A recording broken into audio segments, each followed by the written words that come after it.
নিশ্চিত করে আমাদেরকে ভাবতে হবে।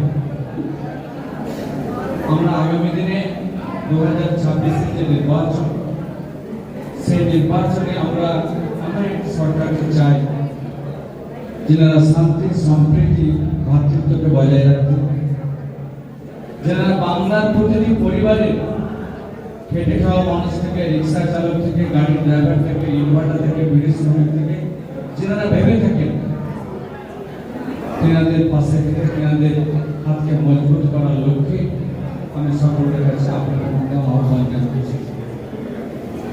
আজকে লোকসভার প্রতিটি বিধানসভা থেকে আপনারা অংশগ্রহণ করেছেন। আপনারা নিজেরা ফিরে গিয়ে আপনারা 5 জন 10 জন বা 10 জন থেকে আরো 10 জন এরকম ভাবে গ্রুপ করে ছড়িয়ে দিয়ে আমরা আজকের এই বক্তব্যগুলো আমরা মানুষের কাছে তুলে ধরি।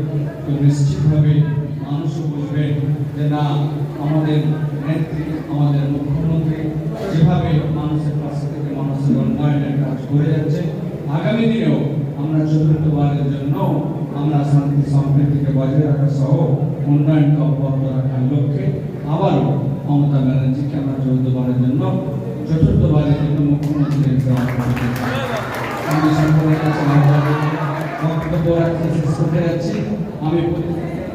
আমি গণমঞ্চের সমস্ত আমাদের নেতৃবৃন্দ অতিথিবৃন্দ এসেছেন, তিনাদের কাছে আমার বিনম্র আবেদন, আগামী দিনে আপনাদের খুবই প্রয়োজন রয়েছে।